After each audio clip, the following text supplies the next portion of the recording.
L'affaire Marché Kato n'a pas encore dit son dernier mot.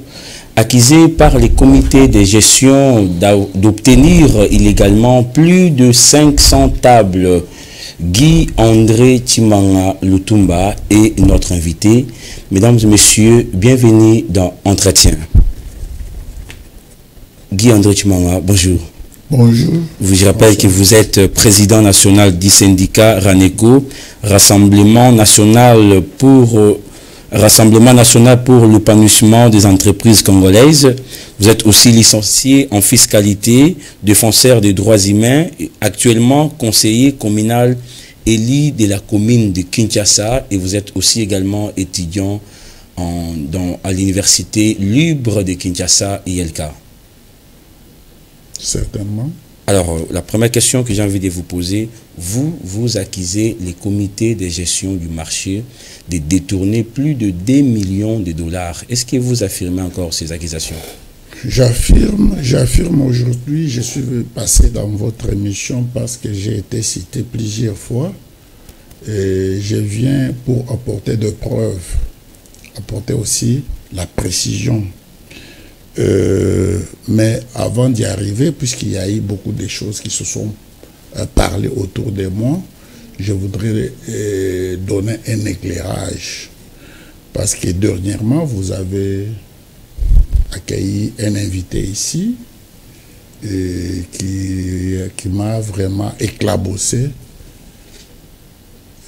C'est comme ça que j'ai demandé les droits de réponse et vous me l'avez accordé. D'abord, merci. Je vous ai dit merci, vous n'êtes pas Merci, content. merci, je vous suis en train de vous écouter. Allez-y. Voilà. Sans plus tarder, je voudrais apporter certaines précisions par rapport au dire de notre ami. Et vous avez dit qu'il est avocat, n'est-ce pas? Il est avocat, il est secrétaire assistant de l'administrateur du marché Kato. Oui, je voudrais même commencer par là. Le monsieur se présentait comme étant avocat, mais aussi secrétaire assistant de l'administrateur général du marché, oui, à Senga. Là, qu'est-ce que moi j'ai fait comme constat? C'est aussi un indice de détournement. C'est aussi un indice de détournement. Pourquoi? Parce que lui, à Sanga, il a quel revenu pour engager un secrétaire? Parce que le secrétaire, dans l'arrêté qui organise le fonctionnement du marché municipal, n'existe pas. S'il a un secrétaire assistant, c'est un secrétaire particulier, comme vous avez dit là. C'est un secrétaire particulier, bien sûr. Il n'a que le revenu. Là, nous devons vérifier. C'est encore un indice. Mais le secrétaire qui est passé, moi, je n'ai pas compris. Le secrétaire, comment il se présente, lui, directement, il s'appelle Asanga. Parce que selon les questions lui posées, lui, il a répondu au nom et pour les comptes de Asanga. C'est lui-même Asanga. Ouais, il a répondu au nom de l'administrateur. Ça s'appelle usurpation d'identité. Usurpation d'identité. Mais moi, je n'ai pas compris. Lui, il est avocat, il a la maîtrise des petites notions que les gens de la cité ignorent. Mais lorsqu'il se présente comme étant Asanga, j'étais surpris. Est-ce que c'est une infraction pour l'administrateur d'avoir un assistant? Je vous dis, c'est une usurpation et même au niveau déontologique. Si peut-être les bâtonniers apprenaient ça, le monsieur doit avoir des problèmes. Comment lui, il devient Asanga? C'est grave. Là, on passe. Mais c'est son assistant, M. Guichman. Je vous dis ceci, lui n'est pas M. Asanga. C'est une erreur grave. Et c'est sanctionnable. On passe. Il y a beaucoup à dire. Allez-y. Ignorance légale. Bon, il a écrit. Moi, j'aurais aussi besoin d'avoir son... puisque moi, j'aime... Peut-être lui ne lit pas. Je vais aussi me procurer son ouvrage là pour être éclairé par rapport à l'ignorance légale qu'il a évoquée ici. Et monsieur parle encore d'incompétence au niveau de la forme. Donc ici, nous allons revenir. J'évite d'abord toutes les petites remarques, tous les points que j'ai repris ici. Et monsieur vous dit encore que je suis détenteur illégalement des 490 tables et qu'il y a des 100 autres qui seront encore récupérés puisque les 490 ici, bientôt là seront. Mais en tout cas, c'est du n'importe quoi. Mais j'affirme que ça, c'est la déclaration de M. Félix Kouba, l'un des conseillers communal qui nous a confirmé que vous détenez 491 tables qui ont eu à répertorier. Vous savez, le problème, c'est quoi? Partout, il y a toujours un deuxième son de cloche. Même Dieu le Père, lorsqu'il voudra punir, il va écouter toutes les parties. Et on ne peut pas écouter une seule partie. Et là, nous sommes les modèles à la commune de Kinshasa. Et je ne suis pas ici pour parler des conseillers. Je suis là pour répondre aux allégations du comité de gestion du marché. Oui. D'autres considérations là ont fait tomber ça. Et les tables, Papa François. Dont parle M. Félix, l'un des conseillers communaux. Il y a même les documents officiels, je n'ai pas besoin de vous les montrer, puisque là, mes pieds sont en train de se diriger vers la justice. La justice va nous départager, puisque dans les chefs de mes amis là, de l'administration du marché Kato, il y a beaucoup de choses, la diffamation, imputation dommageable. Est-ce que c'est vrai que vous avez ces tables-là? Je vous dis ceci. Mes deux pieds sont tournés vers le parquet. Vers la justice. C'est là maintenant que chacun aura à se justifier, puisqu'il y aura même une confrontation dans le pratique judiciaire, c'est comme ça. Il y aura même une confrontation comme ça. Confrontation Ils directe des deux parties. en face de moi pour confirmer cela. 490 tables, 1750, 1400. 490 tables, c'est pour les conseillers. Mais pour les comités de gestion, ils parlent de plus de 500. Oui. S'il vous plaît. Allez-y, je vous écoute. Tout ça, ça vient de la bouche de Hassanka. 1750, 1400. Et pourtant, oui, j'ai l'arrêté ici. Il doit avoir la maîtrise, il doit connaître toutes les personnes qui vendent sur le marché, puisqu'il a un fichier. C'est ce que lui recommande l'arrêté. Il a un fichier, il le connaît. S'il faut vérifier si Chimanga a des tables. Mais il suffit tout simplement d'aller ouvrir son ordinateur, puis il y a toutes les données, puisqu'il a la maîtrise de tous les commerçants qui sont sur le marché. Mais lorsqu'il commence à tourner les autres en bourrique, c'est ce qui est vraiment crié pour moi.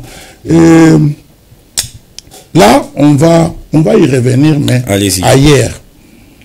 Monsieur, l'avocat qui est passé, confond l'entreprise publique et les services publics. Mais moi je suis étonné. Un avocat, ça sont des notions préliminaires. Il vous dit que non, voilà, le marché Kato n'est pas, si c'est le seul ou la seule, comme il a dit, entreprise publique. Non. Lorsque vous allez les rencontrer, dites-lui que le marché Kato n'est pas une entreprise publique, mais c'est un service public de l'État. Il y a une grande différence. Alors, c'est vraiment une ignorance dont lui-même a évoqué ici. Au contraire, il y a aussi beaucoup de choses qui lui échappent. Monsieur parle encore de 15 mois. Mais moi, je suis alors que vous parlez de 21 mois et parle de 15 mois. De 15 mois. Maintenant, vous allez voir qu'ils sont vraiment habitués dans le mensonge. Il vient même mentir sur les plateaux de télévision. Mais faisons un petit calcul avec vous. Il a dit que non, c'est au mois de mai 2023 qu'ils ont commencé leur boulot. Un calcul simple. Au mois de mai, Et jusqu'au mois de décembre, nous avons combien? 7 mois. Et maintenant, au mois de janvier 2024, jusqu'au mois de décembre, on a combien? 12 mois. Plus 7, ça fait combien? 19 mois. Et maintenant, aujourd'hui là, nous sommes à quel mois? Nous sommes au mois de mars. Lorsqu'on ajoute les 3 mois là, ça va vous faire combien? N'est-ce pas? C'est 22 mois. Bon, nous, on a été très gentils. Nous avons parlé de 21 mois. Mais ils disent depuis qu'ils sont là, ça fait 15 ou 16 mois qu'ils sont là. Mais c'est du mensonge. Oui. Est-ce que vous savez, M. Asanga là, il vous signe. Lui, il n'a pas de signature. Hein. Il a 1001 signatures. C'est grave. Mais c'est Asanga que vous accusez de détours. Il a 1001 signatures. Asanga Oscar. C'est un scandale. Et le moment venu, on va en parler. Ici, vous voyez qu'on est en train de tromper, même là où il ne faut pas tromper. Ils ont eux-mêmes, ce sont eux qui ont donné cette date-là, qu'ils ont commencé leur boulot au mois de mai 2023. Mais, par après, ils nient que non, ils n'ont pas encore fait 21 mois de leur gestion. C'est grave. Monsieur l'avocat parle des budgets. Budget, on n'a pas voté les budgets. Il faut attendre. Non, ça ne se dit pas comme ça. Là, on doit parler des budgets exécutifs. Parce que les budgets, les communes là, telles qu'elles sont là, on ne vote pas des budgets. Ce sont des budgets exécutifs ou bien budgets administratifs, comme on peut dire. Mais lui, parce qu'il est trop imbibé de lui-même, il vient, il vous parle des choses, il raconte des choses qu'il ne maîtrise pas. Je rappelle que lui parlait des assignations. Ils disent... Je vous dis d'abord, tout ce que je vous dis là, vous voyez, j'ai noté dans mon carnet. Il a parlé des budgets votés plusieurs fois. Mais à la commune de Kinshasa ou bien dans toutes les autres communes ici, on n'a jamais voté un budget. Les budgets qui sont là sont des budgets... Attendez, monsieur Français. Ce sont des budgets administratifs. Ou budget exécutif. Ce sont des budgets que l'administration élabore et puis il se met à l'exécuter. Ce ne sont pas des budgets votés, c'est nous qui allons voter ces budgets-là, puisque nous sommes l'organe délibérant. Mais juste là, il vous parle, l'avocat, il vous parle d'histoires comme ça. Vous devez en tirer conséquences. Allez-y. Acharnement. Non, ça, c'est un mot qu'ils aiment beaucoup. Il a parlé d'abord que tous les conseillers ont de l'acharnement. Non, mais lui d'abord a dit... S'il vous plaît. Moi, j'ai suivi l'émission. Personnel contre la personne de... D'abord, c'est l'ensemble. L'administrateur du marché. C'est l'ensemble des conseillers. De l'acharnement. Après... il m'a soutiré puisqu'il a dédouané des autres. Il a dit non, ce n'est pas président ou bien Félix, mais c'est Chimanga. Bon, en tout cas, on va voir si réellement c'est de l'acharnement ou bien il y a eu bel et bien des détournements. S'il vous plaît, M. Guy André Chimanga, s'il parle d'acharnement, c'est parce que c'est vous qui avez publié les documents qui ont été distribués dans la salle de l'enquête montrant les détournements de plus de 2 millions de dollars. Mais ces documents-là, je les ai amenés ici, puisque l'exercice que nous allons faire avec vous, moi, je suis ici, c'est pour vous donner des choses avec précision, avec preuve. Vous savez, un juriste n'est pas un sociologue, puisque lui, il a donné l'impression d'un sociologue. Un juriste, il vous parle des choses avec précision. Il vous donne, c'est comme un chrétien qui vous donne les versets, Matthieu, regardez tout. C'est comme ça un juriste. Il vient ici, il vous relate les choses, il laisse les gens dans les flous. Non, ici, je suis venu éclairer les choses. Allez-y. Et lorsqu'il vous dit encore qui lui a donné ce pouvoir-là, bon, je passe, et il parle encore d'incompatibilité. Je rappelle qu'il disait que vous n'avez pas le pouvoir de destituer l'administrateur parce que selon... Je ne suis pas encore là. Oui, oui. Parce que je vais y revenir. Vous répondez... Incompatibilité par rapport à ma qualité de conseiller communal, en même temps... président du syndicat Raneco. Dans les contextes actuels, est-ce que vous avez le pouvoir de destituer l'administrateur? Mais pourquoi vous sautez? Moi, je suis en train de parler d'abord de l'incompatibilité. Oui, oui. L'incompatibilité de votre fonction du président du Raneco et... C'est ce qu'il a dit. Et le conseiller communal. C'est ce qu'il a dit. Allez-y. Ce n'est pas incompatible. Ça, ce sont des notions préliminaires. Parce que pour qu'on parle de l'incompatibilité, il faut qu'il y ait existence d'un texte. Ici, il vient vous parler, non, il a pris des choses, c'est un avocat. Donc, selon vous, vous pouvez être conseiller communal et en même temps président... Sans faute. Parce que c'est pourquoi le syndicat sont des faits privés. C'est comme les partis politiques. Là, vous allez voir Vital Kamerhe, Bahati, Lukwebwe et tous les autres là, ils doivent démissionner de leurs fonctions dans leur parti. Donc ils disent des choses, ils ne comprennent. Et là, je peux supporter puisque beaucoup de gens en ont parlé. Mais pas chez un avocat, là c'est insupportable. On ne peut pas supporter un tel raisonnement. Monsieur Guy-André Tchimanga, je rappelle que nous étions dans la salle. Le président Etienne a aussi évoqué ces cas de l'incompatibilité d'être président. Les jours de l'interpellation. Raneco et aussi d'être conseiller communal. Non, laissez. Moi, je vous dis, je ne parlais pas du conseil ici. Ok. Conseil, c'est par rapport à ce que nous avons fait comme travail, comme activité, qui est abouti à la destitution de M. Oscar et M. Kayembe. Mais parler ici, Etienne, tout ça, moi, en tout cas, vous allez me pardonner, je ne vais pas parler de ça. Ça, on a compris. Tout le monde qui parle de l'incompatibilité, il n'a pas de connaissances là-dessus, puisque pour qu'on puisse parler de l'incompatibilité, il faut qu'il y ait l'existence d'un texte. Ici, il parle de n'importe quoi et ça fait honte. Ça fait honte à leur niveau. J'ai dit que je devrais revenir sur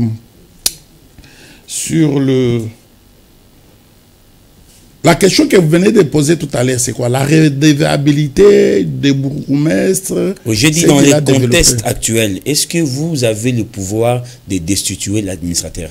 Parce que selon le secrétaire assistant de l'administrateur, il dit que les bourgmestres ont été nommés par l'ordonnance présidentielle. Et ils n'émanent pas de votre pouvoir. Et vous n'avez pas le pouvoir de destituer les gens qui ont été nommés par le président de la République. Voilà, c'est une très bonne question. À cette question, je demande même l'attention de tous mes collègues conseillers de toute la République démocratique du Congo.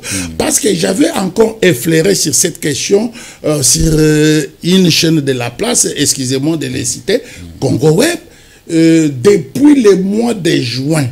Mais j'ai comme impression que les gens n'ont pas vraiment fait attention à cela. Je vous dis ceci. Les bourgmestres actuellement en place, ils sont redevables devant les conseils. Et je commence que vous n'avez pas voté. Vous n'avez pas élu, j'allais dire. Effectivement. Je vous les démontre. Heureusement, lui-même en avait aussi évoqué. À l'époque, les bourgmestres étaient nommés par décret-loi. C'est le décret-loi numéro... Attendez. Allez-y un peu rapidement parce que nous sommes en train de faire course au temps. Effectivement. Les bourgmestres étaient sous le régime du décret-loi 082 du 2 juillet 1998 portant statut des autorités chargées de l'administration des circonscriptions territoriales. C'est cet arrêté et fait le décret-loi. Maintenant, qu'est-ce qui s'est passé? En 2000, d'abord, l'article 3. Nous allons à l'article 3 du décret-loi. Il dit ceci. Sous réserve de ce qui sera dit à l'alinéa 2 ci-dessous, les autorités visées au point 1 et 6 de l'article 1er sont nommées par le président de la République et les autres textes particuliers. Vous voyez là où tirer les pouvoirs ou bien l'autorité des bourgmestres. Mais ce n'est pas fini. Lorsque le même article ici, vous allez voir, c'est aussi, on peut aussi les compléter par l'article 3. Mais je rappelle que vous avez 30 minutes et qu'il ne nous reste pas assez de temps. Non, on n'a pas encore touché même aux 10 minutes. Laissez-moi, je voudrais assez que les gens comprennent ce que nous disons calmement. Allez-y. La constitution de 2003, la constitution de transition. Vous voyez, c'était sous le régime de 1998. Là, la constitution de transition n'était pas encore en vigueur.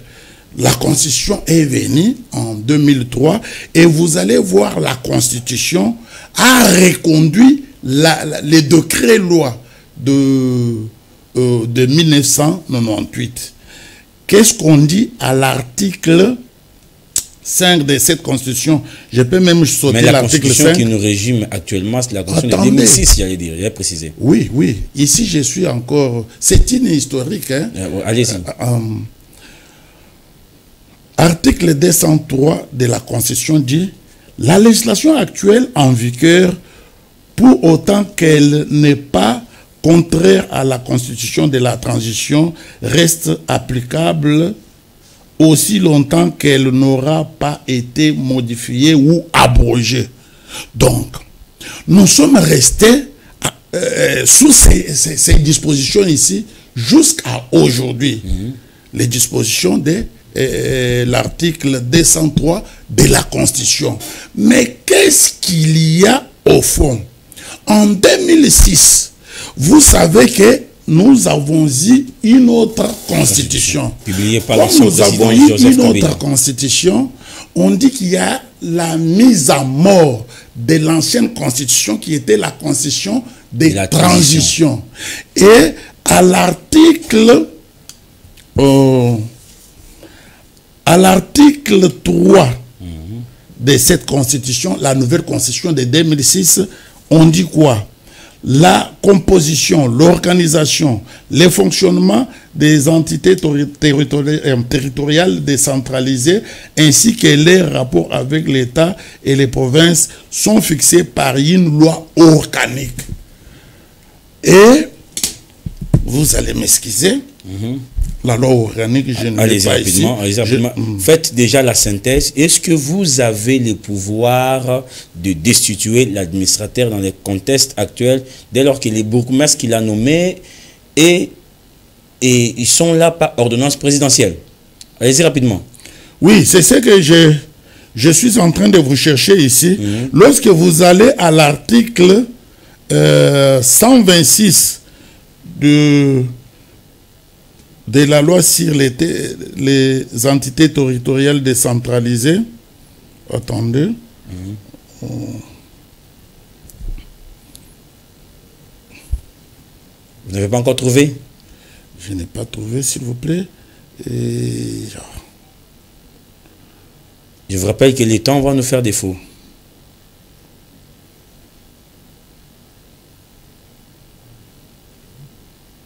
Allez-y, un peu rapidement, M. Chimanga. Mais c'est Guy-André Chimanga, conseiller communal élu de la commune de Kinshasa. Allez-y un peu rapidement parce que nous sommes en train de courir derrière la montre, s'il vous plaît, monsieur Guy-André Chimanga.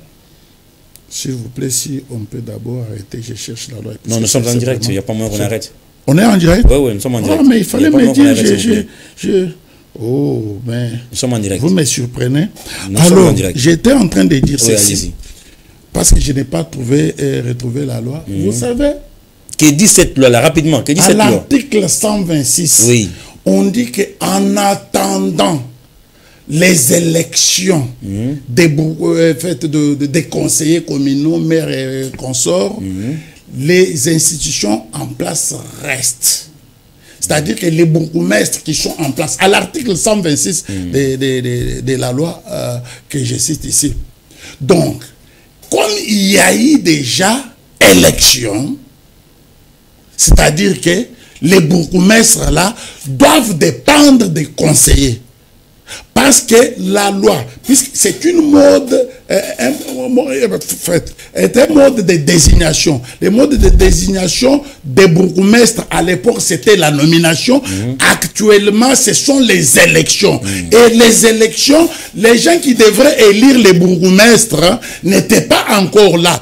On a dit on devrait attendre. Actuellement, il y a déjà, ces gens-là existent déjà, les conseillers communaux. Donc, comme les conseillers communaux sont là, ce n'est pas encore les chefs de l'État. Donc, nous sommes dans un contexte un peu particulier, parce qu'ils sont là, nommés par le président de la République, et vous ne les avez pas élus. Oui, nous ne les avons pas élus actuellement. C'est nous les conseillers qui avons ces pouvoirs-là. Puisque la loi que j'ai évoquée ici, la loi là a supprimé, a abrogé l'ancienne loi. C'était l'ancien mode de désignation des bourgmestres. Aujourd'hui, ce n'est pas encore ces modes de désignation-là, c'est les élections. Parce que les gens qui doivent élire les bourgmestres sont là, ils doivent élire les bourgmestres. Mais ceux-là qui sont en place, on ne va pas les bouger, étant donné que les élections ne sont pas encore organisées. Et pour cela, ils doivent être redevables aux conseillers qui sont là. Sinon, ça sera de la jungle que le monsieur a évoqué ici. Donc, moi, je vous dis ceci. À l'article 126 de la loi sur les ETD, on a tranché les problèmes. Les bourgmestres sont redevables devant les conseils. Je vais très vite puisque vous avez dit qu'on n'a pas assez de temps. On a passé de temps, c'est bien sûr, je rappelle, on a passé de temps. Il nous reste presque 5 minutes. Dans 5 minutes, on termine. 5 minutes, je ne suis pas d'accord. On y va d'abord. Les détournements. Les détournements, moi, je les relevés ici. Dans la salle, vous avez été dans la salle. J'ai même lu le document. Oui. Le monsieur n'a pas douté, n'a pas contredit aucun chiffre. Non, il a refusé. Non. L'administrateur, il n'a pas refusé. Non, lui, son problème, tu m'as 5 tables, 500 tables.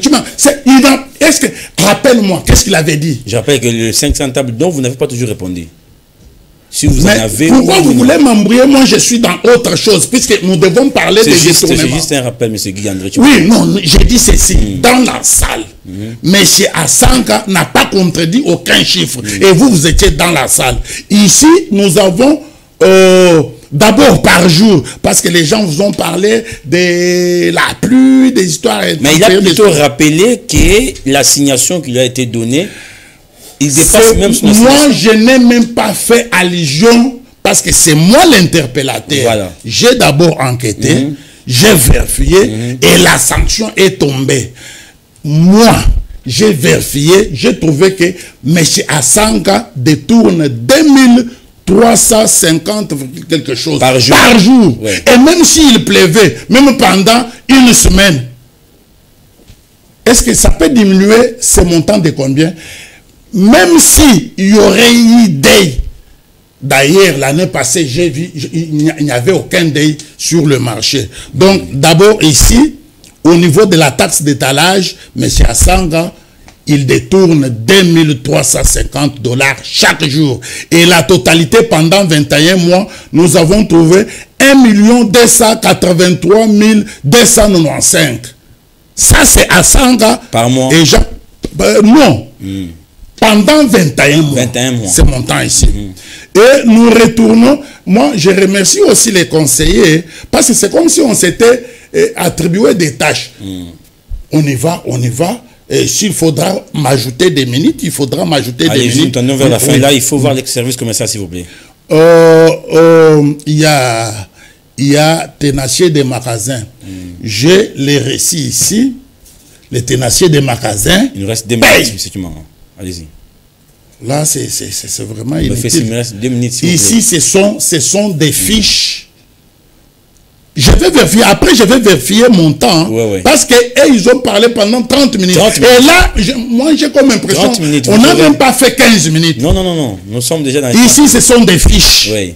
Et je pouvais même parler de l'acte contraire dont on a évoqué, puisque avec Vundor Pemako ici, on nous a parlé. À la page 167, il y a eu des choses. C'est-à-dire quoi? Attendez, je vais lire, puisque c'est aussi. Mais on n'a plus le temps, M. Chimanga. Je rappelle, s'il vous plaît, on n'a plus le temps. Si vous voulez lire, ça va nous prendre le temps que ça prendra. Alors, je serai obligé d'arrêter l'émission, s'il vous plaît. Si vous voulez faire une synthèse dans 1 minute simplement. 1 minute. En tout cas, bon, je ne sais pas, on va vérifier mon temps. Oui, pas mais de problème, sinon, pas de souci. Je vous dis ceci, il y a eu bel et bien des détournements. De beaucoup d'argent. Mais là, ça, on a compris. Des millions. Ça, on a compris. Est-ce qu'on peut terminer? On peut terminer avec la première question. Vous avez combien de tables qu'on vous accuse d'obtenir illégalement dans les marchés des emploi? D'abord, M. François, je vous demande ceci. Vous avez dit que vous avez été présent lorsque moi, j'ai prêché l'incivisme au niveau du marché Kato. Est-ce que vous pouvez m'expliquer ça? Non, non, parce que moi, je vais vous traduire en justice. C'est pas ça ma question. Non, je ne suis pas obligé à répondre à toutes les questions. Je vous dis ceci. Oui, oui. Vous avez dit que vous avez été présent. Moi, j'étais en train de sensibiliser les gens à l'incivisme. Vous avez été présent. Nous sommes arrivés à la fin. Moi, je n'ai pas dit ça. Nous sommes arrivés à la fin. Vous l'avez dit dans votre émission passée. Je n'ai pas dit ça. En tout cas, il faut respecter les gens. Je n'ai pas dit ça. Il faut vraiment respecter les gens. Vous avez sensibilisé les gens de ne pas payer la taxe. Nous avons dit que vous avez appelé aux membres des RANECO de ne pas payer ce qu'ils paient par jour. Est-ce que vous êtes... Je vous traduis en justice. Non, c'est sérieux. Et on a dit, les images sont là. Nous avons été... Moi, j'ai trouvé Jean Kayemba en train de demander aux gens de parler à mal de moi. Quand je suis venu, j'ai dit, bon, lui, Kayemba parlait, moi aussi, je dois parler. Vous avez refusé. Kayemba vous a donné des injonctions que non, ne parlez pas. Non, non, je n'ai pas refusé. Je n'ai pas refusé. Vous avez dit de patienter, mais malheureusement, nous sommes appelés à arrêter cette émission, s'il vous plaît, M. Chimanga. Nous sommes arrivés à la fin. Mesdames et messieurs, l'ambiance avec Guy-André Chimanga, vous avez compris, quand on parle d'argent, parfois, les tensions montent. Nous sommes arrivés à la fin. On se retrouve la semaine prochaine, sur Dieu levé. Merci beaucoup.